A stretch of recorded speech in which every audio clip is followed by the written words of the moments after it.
this gospel always makes me physically cringe because I think about doing that. I think about going to a wedding and sitting in a seat and someone coming up to you and being like, hey, bud, this isn't your seat. Like, you gotta, you don't belong here.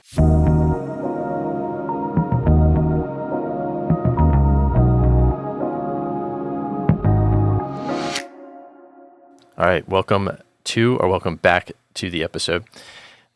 The theme for our readings this week is kind of on the nose. It seems pretty obvious, but the theme is humility. We have our first reading from Sirach, where Sirach gives the writer gives some advice to their son. The son is either literal or all of us, my children, but about the importance of humility. The greater you are, the more humble you should be. Do not seek what is too sublime for you or things beyond your strength. And then in the gospel, we have the parable of the wedding feast or the wedding banquet, where someone chooses a seat that does not belong to them. This gospel always makes me physically cringe because I think about doing that. I think about going to a wedding and sitting in a seat and someone coming up to you and being like, hey, bud, this isn't your seat. Like, you gotta, you don't belong here. So that's the main thrust is, Jesus is at a Pharisee's house for dinner, and then he talks about, or he gives a parable about the wedding feast, that you shouldn't take the place of honor, take a lower place, and then maybe the host will say, my friend, come to a higher place, because whoever exalts himself will be humbled, and one who humbles himself will be exalted. So there it is. Humility. He's also saying, it says in the gospel explicitly that he tells the parable, noticing how they were choosing the places of honor at the table. So he literally calls them out and makes them all cringe and humiliation. That's right. It's kind of interesting that I've seen one author point out that Jesus is at a dinner. It doesn't say he's at a wedding, but he uses a wedding as an example. Jesus has on his mind the eternal wedding. Yeah, always. Always his mind is always on the wedding and the spousal dimension. But you're right. Yeah, it's he does kind of point out to them right there, like, what you're doing, you shouldn't do that. That's cringe, bro. Yeah, exactly. You shouldn't do that. I like this. Lest the host who invited you both say to you, give your place to this man, and then you would proceed with embarrassment to the lowest place. Yeah. I would. 100%. So before talking about humility, which is our main topic, I think we can start a little bit before humility, I guess, or where humility comes from or what it's under. And humility is classified under the virtue of temperance, which we usually think of as moderation, moderating the appetites, moderation in drink and in food and such like that.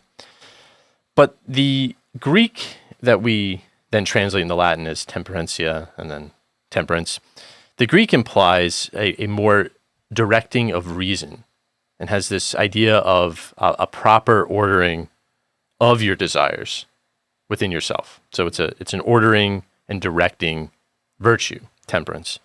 So the primary and essential meaning of temperance is to dispose the various parts into one unified and ordered whole by the direction of reason. So it's essential to the virtue that it inclines a man to good. But it inclines a man to good in accordance with reason. And because all human virtue, is acted out in accordance with reason. So I wanted to explore a little bit about that term or that idea, in accordance with reason or ordered to reason, because it could be kind of vague. What does that mean? Right. It also implies something about inordinance, which is tied to in accordance with reason. So I'm going to talk about those ideas because acting in accordance with reason is going to be a part of what it means to be humble. Right. Yeah, we think of temperance as kind of governing something that would be not too much, not too little of this, and you kind of find that middle road. So if humility stems from temperance, then what is the not too much and not too little of that we're really trying to parse out here? Exactly. Humility is going to be little spoiler here. It's tied with magnanimity, which is hard for me to say. So I might just go with great souledness or being of great soul, which is what it means. But you're right. These two kind of work together that, all right, there are things that are too great for me on one side that perhaps I need humility to moderate. But then there are things that are also great for me that I should go for. Right. So how do I find when it's too little or too much, or what's beneath me, which is small souledness. It's I think if we understand it, if we understand moderation, as you pointed out, in a broader sense than just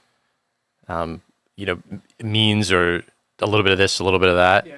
It's more of what is the little bit or too much in accordance with reason. So to be ordered in the order of reason or in accordance with reason means that which you're aiming for is right in itself. So it corresponds to reality.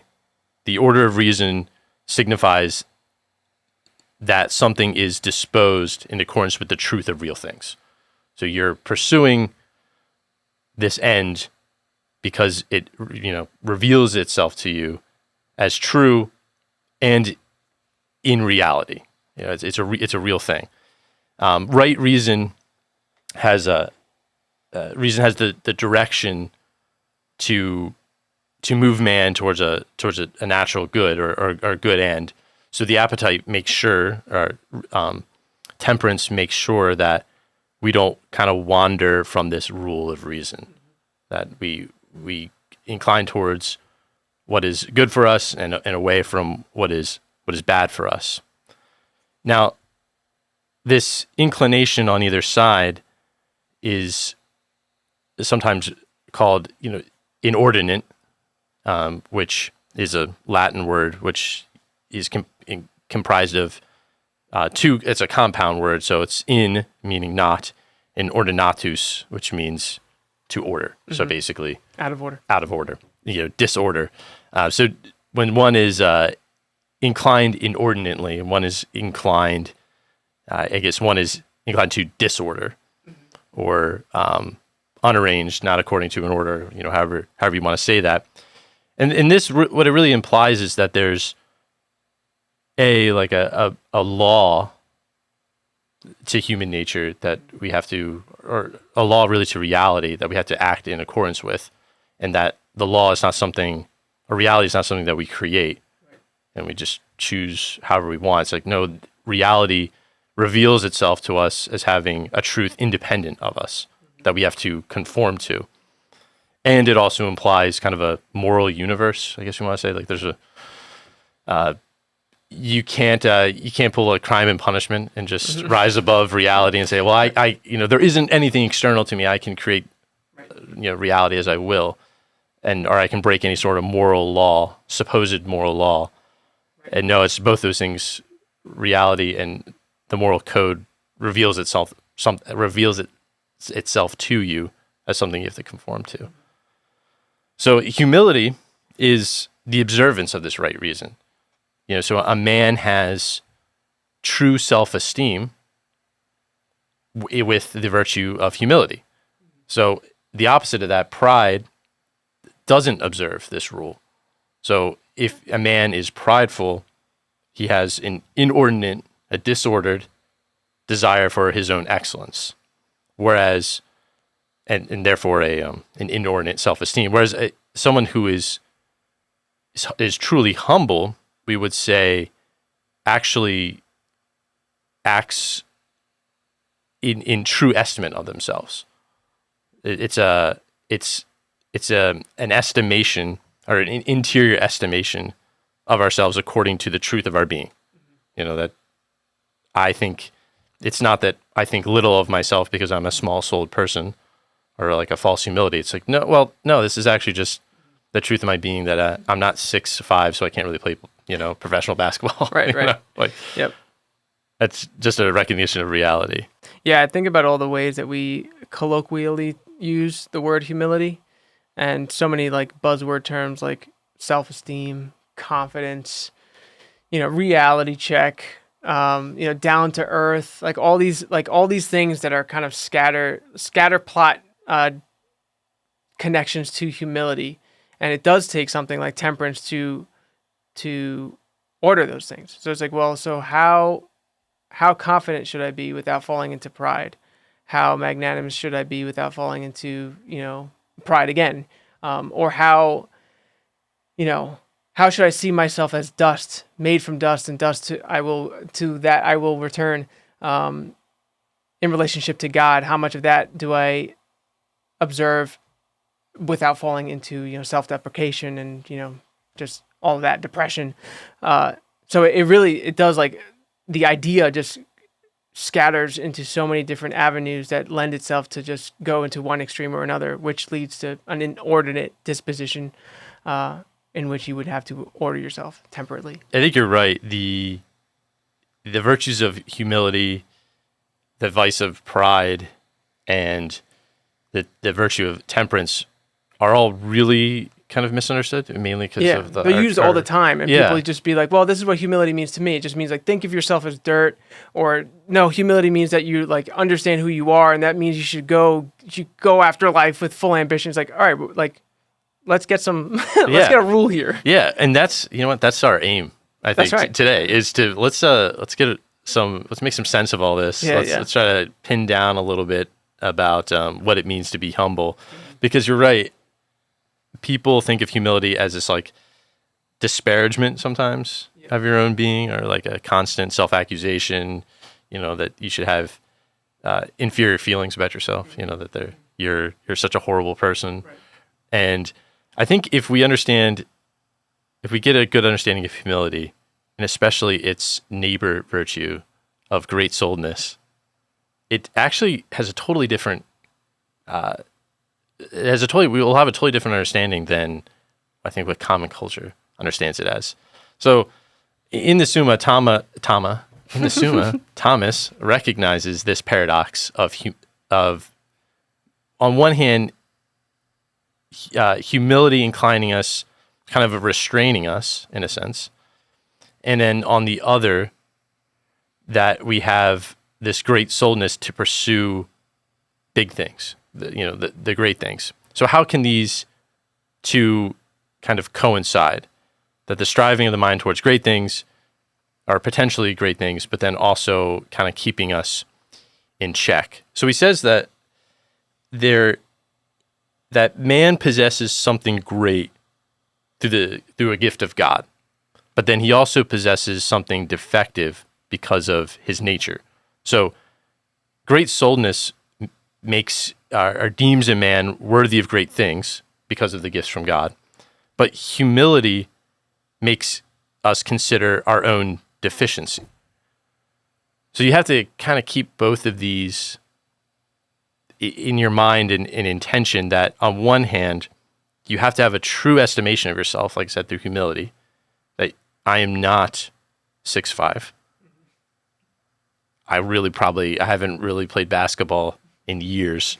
I should not make that a goal. Like that's not disparagement. It's just true. Right. It's like, however, I have other talents and aspirations that I 100% should pursue. Like, I actually should aspire to greatness, and at the same time recognize that you have deficiencies and defects along the way, you have flaws along the way. And there's really calls for that, just the need to kind of get rid of the isolated self idea, because if humility is about proper estimation of oneself, you can't do that in a vacuum. And so the idea is that, like, okay, well, what are you in relationship with? Like, what talents do you have or do you not have? You're a created child of God. What does that mean? So that gives you certain dignity, but you live in a fallen world, and so we're striving for holiness. So, like, there's all these things that immediately come into play when you think of the self as always in relationship with things, as opposed to be like, oh, just your self-esteem and your self-worth, just you as a vacuum. That literally means nothing, as in it's not connected to anything else. Yeah, that's a great point. The idea of kind of turning in on yourself to figure out your own self-worth and like I give myself my own self-worth really it is a defective way of looking at how virtue is cultivated in the first place. Because even if you're a hermit, you still have one fundamental relationship, and hopefully you're a hermit for the sake of God. So you have that relationship. So you can still grow in the virtue of humility in your recognition of who am I to God? Right. You're in time space, so immediately you're bound to a relationship with other things. Right. And then if you're not a hermit, then you have your fundamental relationship with God, and then your community, or whoever that is, family, a spouse, children, whatever. And that's where you then begin to you grow in some sort of self-understanding about my true self-worth. And you get that through your relationship with others. So you said your relationship with creation and being, and not just by looking in on yourself. Although there is some level of self-knowledge, the reflection, but even then, I don't know how you would necessarily grow in perfect self-knowledge isolated from anything else, any other consideration. Mm-hmm.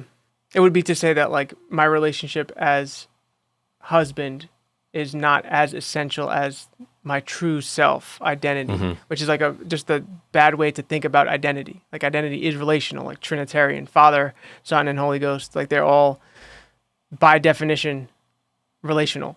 And so,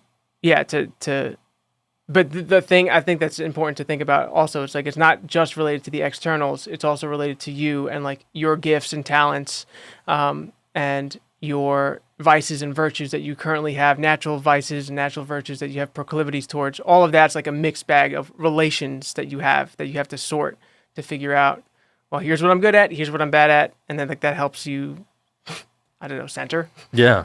No, I think it makes you down to earth. Ordered. Ordered and inclined to the earth. Yeah, that's right. So if humility restrains, I guess, our appetite for great things, it does this against right reason.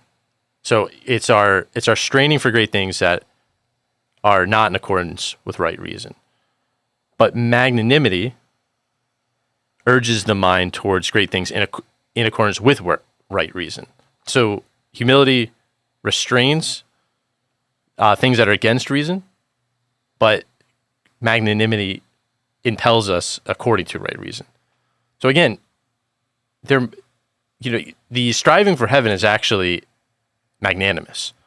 Like that's actually something that you should do, right, while at the same time realizing that we do live in a fallen world. There are sins that we commit. There's weaknesses. There's vices. Whatever it is, but both of these can coincide in the same person.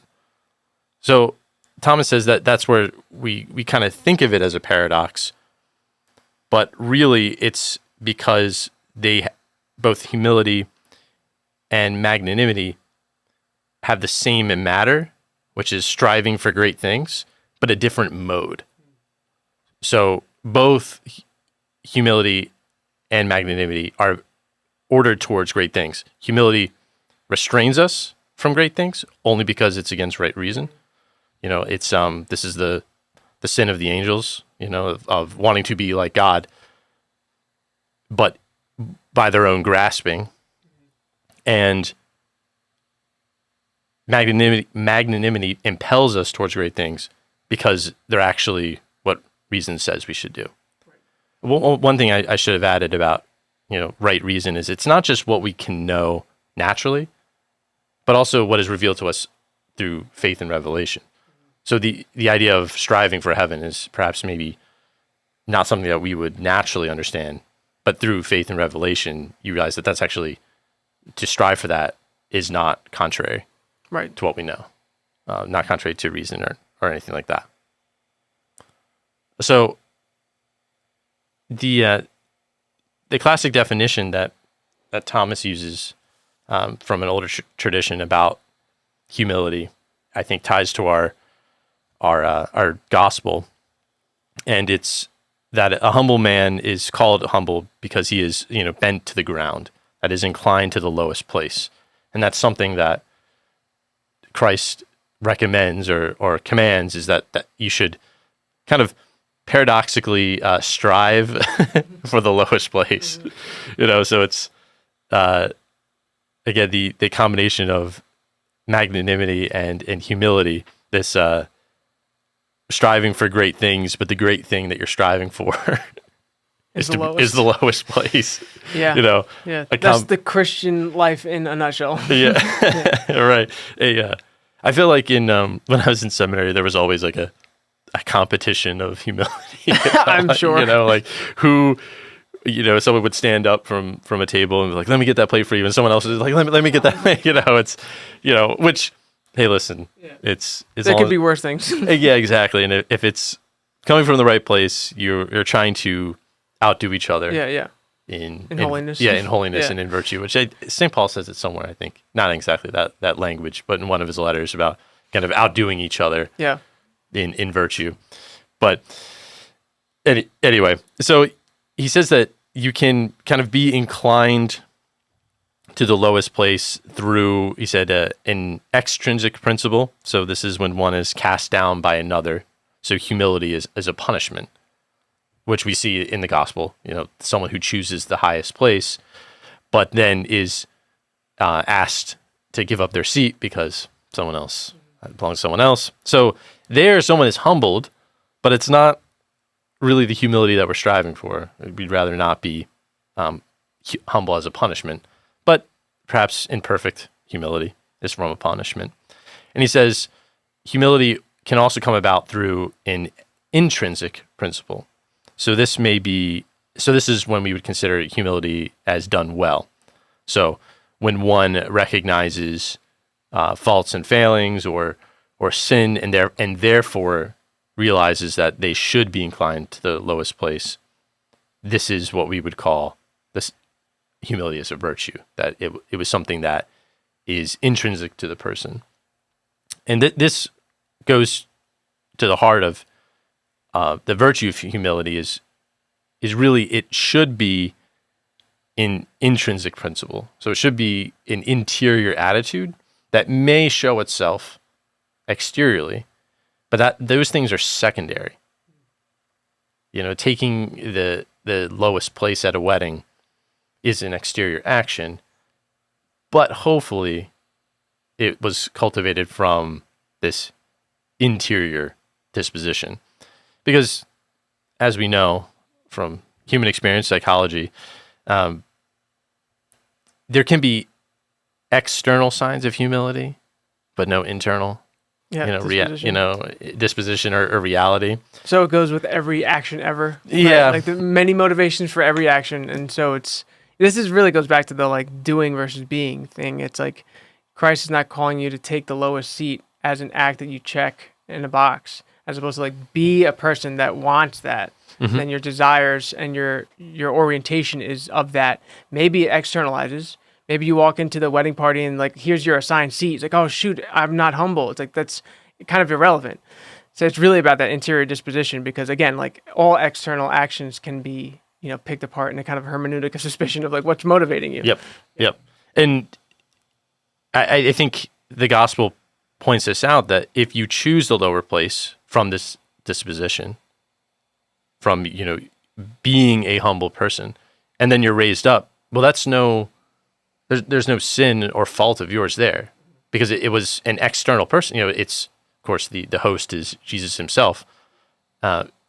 It's like an undercover boss, Yeah, that's right. If he raises you up, it's not anything imputed to you. Like, like he chose that spot. It's like, well, he's exalted by reward, I guess is what I'm thinking here. So it really, all the virtues have these external characters. That's the only way to really know, in some ways, whether or not you have them, but they're always cultivated from within. So this striving for greatness, the other aspect of it, or I should say restraining strive sometimes for things that are outside of or outside of you or above you, inordinate, is it also restrains a presumptive hope, Thomas says. And I think part of the gospel was not just somebody who was perhaps prideful, but also perhaps presumptuous. You know, they presumed that they're an important person, so therefore, of course, this seat belongs to them. But humility, how it restrains this, is the idea that what you're striving for, I think, it will be given to you according to your position. So you're striving for a position that doesn't belong to you when you're prideful. But when you're humble, you strive for something that you actually kind of believe does belong to you. So this is I would say the existential dimension of humility, is a recognition of your place in the hierarchy of being. Mm-hmm. Again, it goes to these relationships and identities that you were talking about. That humility is, again, perhaps a misunderstanding of it from our common culture. Is humility is, I guess, our interaction with each other or other people. But humility is primarily ordered towards God first, and then secondarily to your neighbor. So what is my position in the hierarchy of being in relation to God? And it's very, very low. Right, yeah. You know, it's like, sure, man is made little less than the angels, as the psalmist says, but you are still less than the angels. You know, you have a great dignity, and that's the magnanimous striving. But nonetheless, in the great cosmos, in the proportion that you've been given, you have to act in accordance with that position that God has given you. Right. Yeah, it's like really getting that that verticality established of like you are infinitely far away in relationship to God. God humbles himself to come down to us so that we may be one with him. But in terms of that hierarchy structure, that should be our first disposition. And then when we move to our relationship with ourselves and other people around us, it kind of acts as a bulwark against creating too small of a viewpoint of like, well, me versus him and her, I can see a difference. And then you're kind of creating this little like table chart of like where you stack up. But it's like, okay, but now flatten that graph to your relationship with God, and then you just get a little bit of perspective first before you start this little nitpicking between you and everything around you. Yeah, and the reason why humility really has anything to do with your neighbor is after you've flattened everything, right? And then you see yourself in relation to God, and you're like, well, my neighbor's also in a similar relation, right? And so why should I be exalted over my neighbor? Right. Does that difference really matter in relationship to God? And like you like work that out again with temperance. But yeah, right. Once you see it in relationship to God, like, oh, we all out here. We're all out here striving. Yeah, exactly. And if you are placed over another, it's a I don't want to say like artificial construct, but it's a structure of society. You know, it's like if you're in charge of a company, that's just someone has to be in charge of the company. You know, that's a depending upon who you ask, that's either a result of the fall or natural. If you ask Bonaventure, if you ask Thomas, you will see. But either way, that's different than this more, like I said, existential that you and I are talking about your relationship with God, your relation to God, and then your neighbor's relation to God. So it's interesting. Self-confidence is actually more opposed in the sense to humility than lack of confidence. Because in humility, if we think about it in the opposite, pride is that I can achieve this end alone, or by myself, or I am worthy of something that I'm actually not worthy of. It's kind of how Aristotle defines it. Whereas a lack of confidence, although imperfect, does at least show that this is something outside of your grasp. That's right. That there's still a deficiency there. But the self-confidence is more of an offense. Actually, it's more of an excess than the lack of confidence. But I think that lack of confidence, I'm really starting to see that when you cultivate virtue, or when you cultivate humility, or if you're thinking about humility, you really can't see it apart from magnanimity. I think they really should be together. Because when you isolate them, being magnanimous seems like it's prideful. And then being humble seems like it's being small-souled. It's like but if you see them together, I think you can supply for the lack of confidence with that still striving. But yet, at the same time, realizing that I can't do it alone. Right. Whatever that is, whatever venture that is. Right. I mean, and then through Revelation, Paul says, in my weakness, I'm strong. It's only through Christ that we do these things. So like that is the right disposition. So like working backwards from like that obvious, as Christians, that's how we dispose ourselves. So a better place to start, if you're going to differentiate between not enough confidence and too much confidence, not enough is a better starting place to then understand that it is something outside of you, beyond your control. I'm thinking like AA, that you need an external assistance to move towards greatness. And like it's always that. Like even with magnanimity, it's always done through Christ who establishes all things, and it's never from our own impulse. Yeah.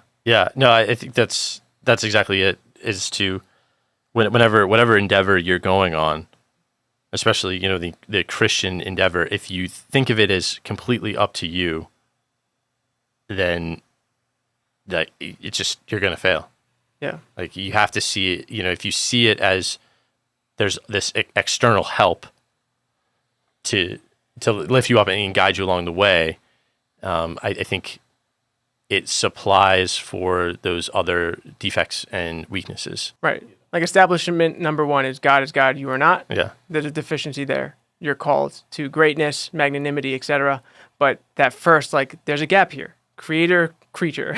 Right. Let's get that down first. Right. And if you have that, if that's your starting point, then I think it's a great orientation. It's ordered already, because even if it imperfect, right? Again, like a lack of confidence, it's still more correct than I guess the opposite. Right. Right. Of that again, that doesn't excuse that. Like, well, then let's just lean in all the way on the we are incapable, and then never do anything. Right. And that's the small-souledness that you're talking about. So like there are extremes on both sides, but of the two, there is a better starting point. I think that's how it works with all virtues in general. There's like two vices on either side. There's one that's a little bit more akin to the center.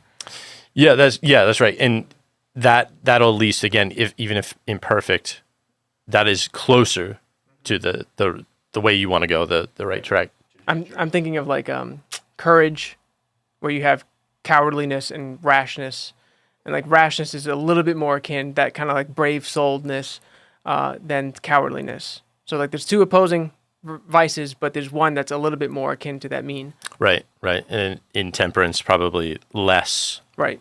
Well, I guess if you use it as it's properly understood, like food or drink or something like that, less food or drink is better than more. More than likely. Less is more. Right. But yeah, speaking of this opposite though, we can talk a little bit about pride. Yeah. If you want. Let's go. Because I actually think there's some interesting things about pride, which we also get wrong. Because pride, just like if humility is primarily about God, then pride is primarily about God as well.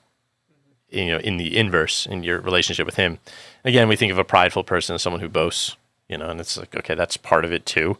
But I think if we really got to reframe it as, your primary relationship is always to God. So humility is ordered to God. Pride, same thing, but in a disordered way.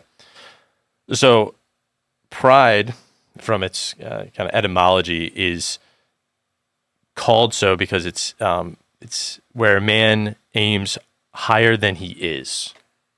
That's what Thomas says. A man is said to be proud because he wishes to appear above what he really is. So humility is the recognition of what you really are. But pride seems to be acting as this mask, whereby, again, you wish to appear, which I think is an interesting way of saying it, because it's not as though if you actually were more than what you appear, right, then you'd be that. You'd be that, and like you would be magnanimous, perhaps. But here, it's just a facade. Yeah. So this just clicked into my head, so I don't want to derail you completely. No, you're good. So if humility is that humos, right, that earthness, then that seems related to the fact that like we are material, like we are of the earth, and so that means the opposite of that would be what is in heaven. So that primary relationship is knowing that we are materia, and then there's pattern above us, right? So there's pater and mater. So we are of the earth, and there's a heaven above us, and that is like the primary starting point. And so pride would be the opposite of to assume more heavenliness than material, like to kind of ascend in that Icarus kind of fly to the sun thing. But yeah, that material relationship seems like it's in, again, like you said, this is primarily about God. So this is primarily about our relationship to the heavens. And then from there, we draw conclusions. No, I think that's spot on. That's a really great insight, because it is about what is above man. So super, from the Greek, that's where we get our word for pride from, superbia, I believe. And so, but that prefix. So yeah, being above what you really are, that you want to be more, I guess, depending upon your orientation, more angelic. Right. Although, so that association with the material is not like you're dirt and you're worthless. It's materia in relationship to the heavens. Yeah. Right. So it's like it's not degrading the earth. It's just putting you in right relationship with. Right, because so right reason requires that a man wills or tends toward what is proportionate to him. And what is proportionate to us is really to at least begin on earth and then, that's right, ascend to heaven. But if pride is a perversion of right reason, then it means that you are aiming for something that is disproportionate to you, which is the heavens. That's my primary orientation. Which, again, great souledness makes us long for heaven, and we should strive for that. But that's not necessarily the starting point. Again, it's not our. I feel like we have to has to be revealed, received, and then you can aim for that, or cast off. Like he's even a casting off of that which is below and trying to assume too much identity, I guess is one way of saying it, into the heavens, of being like, I'm not related to this lower thing. Right. And again, that would be pride. Right. So like grasping the apple because you want to be like God. It's like, well, we should all be like God, right? Isn't that the whole calling? But to assume that you don't have this first disposition of I'm not God, and so I should probably listen to what he tells me, like that reveals a whole other way of being than just being like, oh, like Godness. Yeah, that's me, and then just grasp. That's pride. Yeah, I think humility and pride factor into this. What does it mean to tend towards godlikeness? Right. That, in fact, everything in creation has a likeness to God, but how is that thing like God? Right. And I think, like you just said, what is revealed in Christian revelation is actually God's humility, which sounds kind of weird to say, but in Christ, he shows both what it means to be God and what it means to be man, and it's to be humble. And to be godlike is then, to tend towards the likeness of God is to practice humility. Right. and not pride, and not grasp. What does it for mean to ascend into heaven? It means to descend into hell. Yeah. Whoever humbles himself will be exalted. That's right. So whoever is down, be up. Take the lowest place, will be called to a higher place.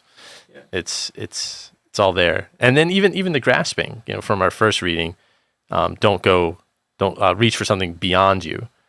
And again, if you understand just that part, you think humility would restrain that. So whatever, that's too great for me. It's like, that might be a humble statement, but it might be a small-souledness. So this thing that is beyond you is becoming godlike through your own self-confidence. But through grace and cooperation, that actually is achievable. And it's something that in great-souledness you should go for. You should aim for that. So it belongs to magnanimity to urge the mind, he says, towards great things against despair. So it belongs to humility to then kind of withdraw the mind from inordinate desire of great things against presumption. So magnanimity has to do with despair.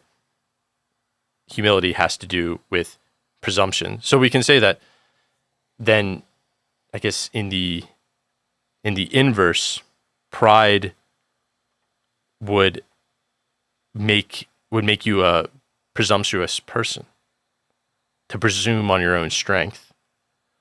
And small-souledness would, I feel like, go with despair. Yeah. You just like, I can't do this.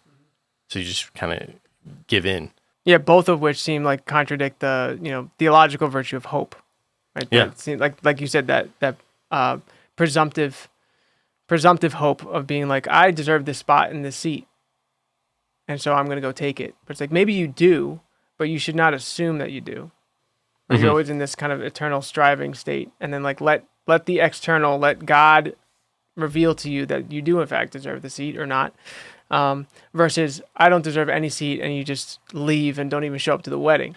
Yeah. That would be despair. Right. Like, no, but God has called you, and there should be a a big souledness that like come to the feast. Like, there's all that intention. Yeah. That is that's a great point, because in the parable, both the people were invited to the wedding. Mm-hmm. The guy who was asked to leave his seat and go to a lower spot, he was still invited. Right. He wasn't kicked out. He wasn't kicked out, and not like a different parable where the guy is kicked out. Yeah. He was supposed to be there. It just wasn't the right seat.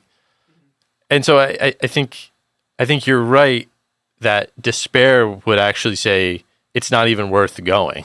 Right. And then you can take that as obviously the allegory for heaven. It's like, it's not even worth striving. Like, who can possibly make it to heaven? Like, and I think it can be kind of like a veiled despair when Pieper talks about this somewhere, about how one side of I think hope is like, or one side of presumption is a form of despair. But I think there can be a veiled despair where we say, well, heaven is so great and we're so evil. There's no way we can really make it. So I just like hope that God will get me there. It's like, I don't know if that's the right idea. Right. That sounds like despair and small-souledness. You would have to see what follows in their actions of like, and therefore you do nothing.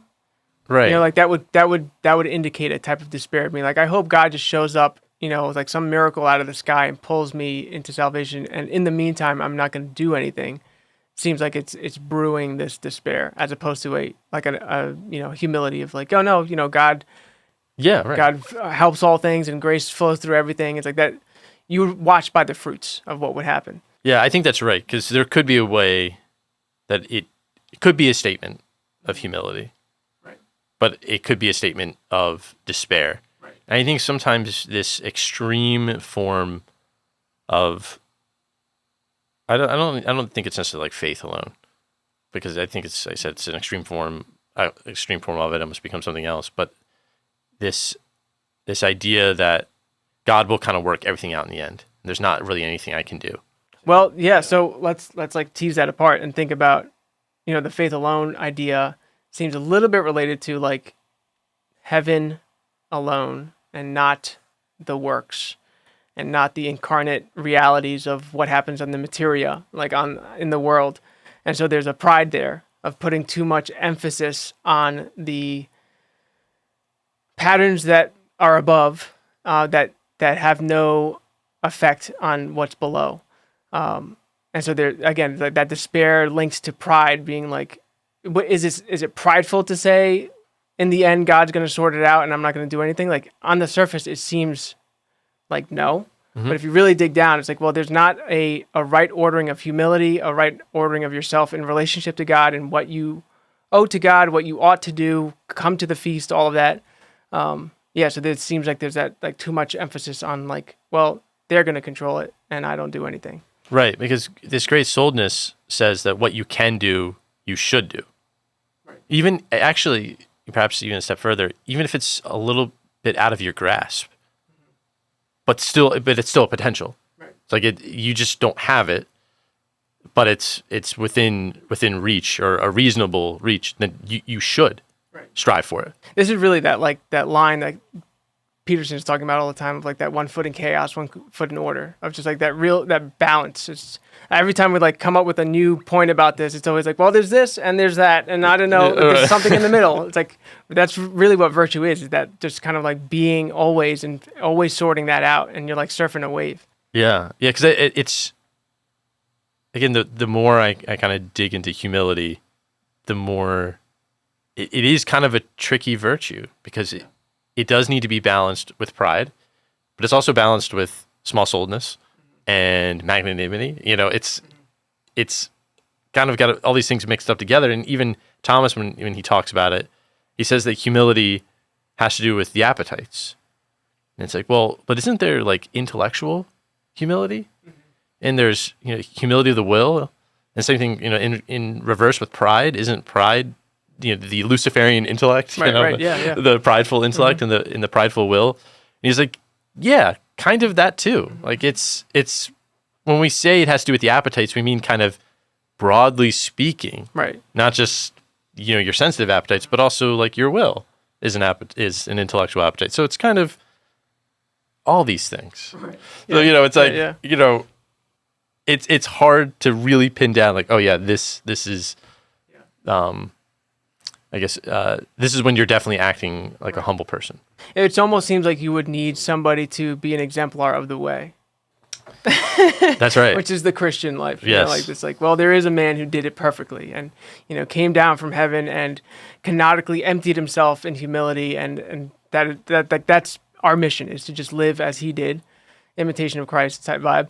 Yeah. And that's the only way we're going to figure it out, because it's not like, well, here we got it, we got the blueprint now, and here's what's humble and what's prideful, and it's like it's all in relationship to you in time, space, and how you respond to things, your orientation, and it's like you just get too propositional with it, and it just gets what Vervaeke calls combinatorially explosive. Just like there's like infinite possibilities, and it has to be reduced to a kind of flow and orientation.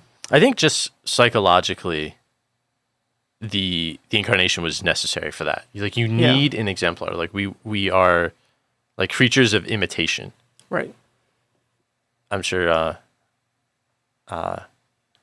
gosh, I am blanking on his name, the scapegoat theory guy. René Girard. I was like, all right, it's Girard. But I was like, but I think it's like there's another name. Yeah, René Girard. I mean that's part of his whole theory is imitation. That we have a model, and that's actually what communicates our own desires to us.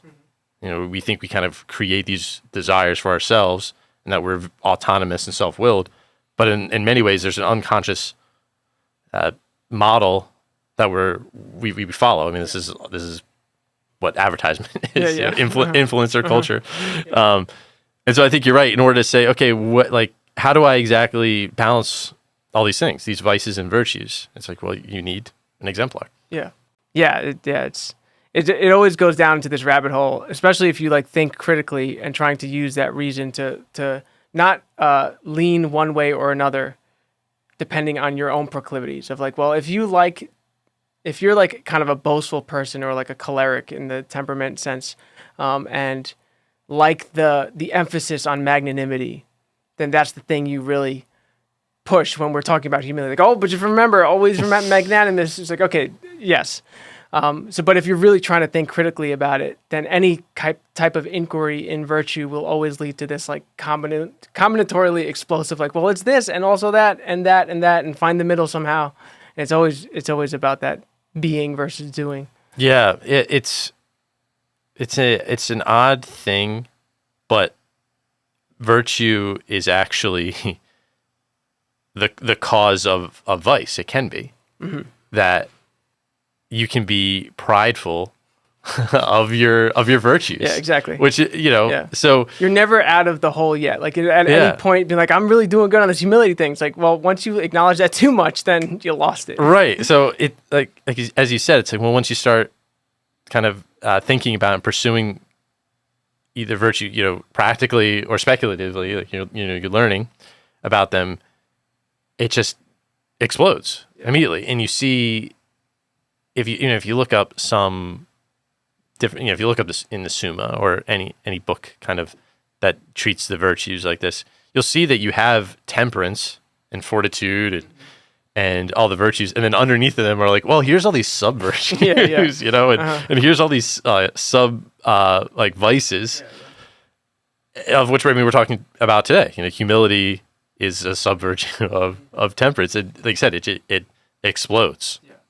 And you're just like, how do I make sense of all this? And it has to all be united, I think, in an exemplar. Yeah, exactly. It shows how to be, how to keep them all together. He who is God and man. Even if you had virtue as the thing to look at, right? We think about humility, and then we're like looking to it to explain to us where all these things fit. That is still insufficient.